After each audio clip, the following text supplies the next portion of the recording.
Hello, everyone. So there's a story going around which shows a Congressman, Brian Mast, standing in an IDF uniform in Congress and making statements such as, that Gaza should be leveled and that it's okay to kill Palestinian children because they're not innocent.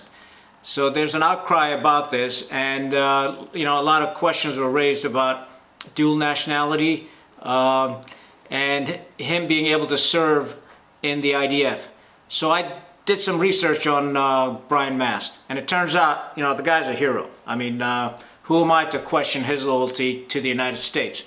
He joined the Army Reserves in 2000 and came on active duty in 2006 as an explosive ordnance disposal specialist and deployed to Afghanistan.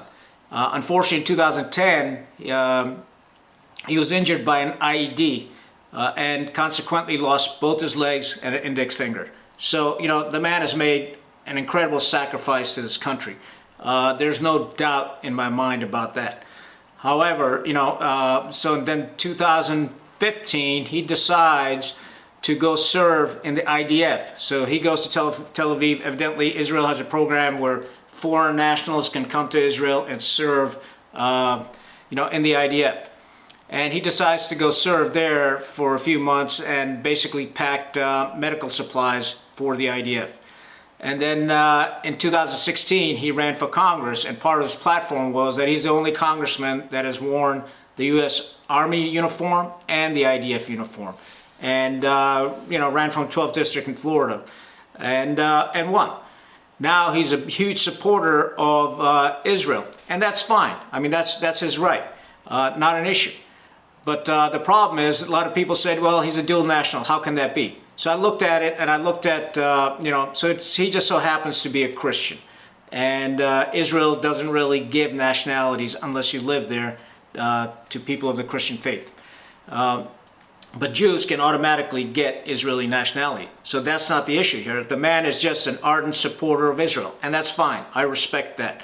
But the issue really comes down to is wearing a foreign country's uniform in the halls of Congress.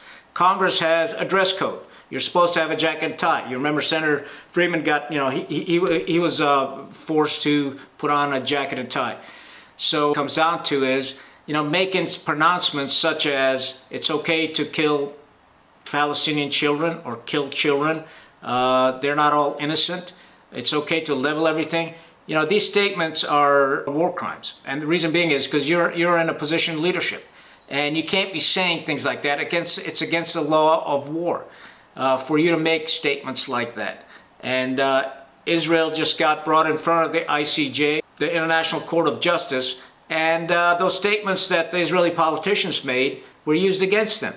And as U.S. politician, we have to be very careful because there's a lot of myths, rumors, innuendos out there about the U.S. government being Zionist controlled. Maybe true, maybe not. I don't want to get into that. But the point being is, let's not reinforce negative views of the United States by making statements like this. Wear the proper uniform. You're a military person. You know how to obey the rules in Congress. And don't try to grandstand by putting on an IDF uniform and show your support for Israel.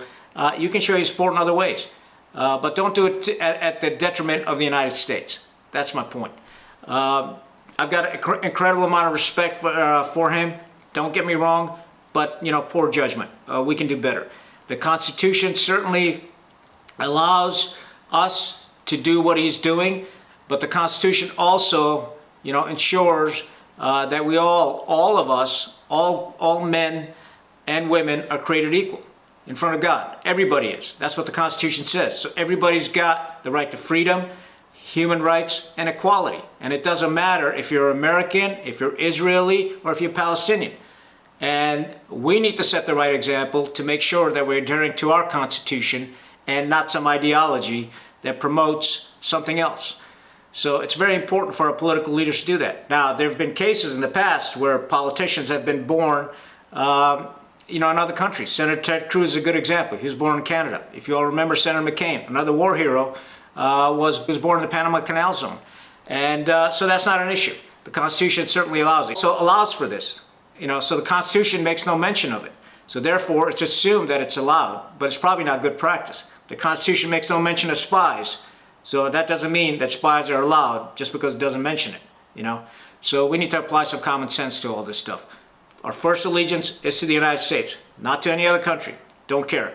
You know, it's to America, and we serve the U.S. military first and foremost. But I understand why Congressman Mast did it. Huge respect to him, but I do caution him in the future just to be a bit wiser in choosing his words and the uniforms that he wears in Congress. You know, there's a uniform in Congress you're supposed to have. You know, coat and tie. Put it on. And that's all I got. So stay rugged. Con out.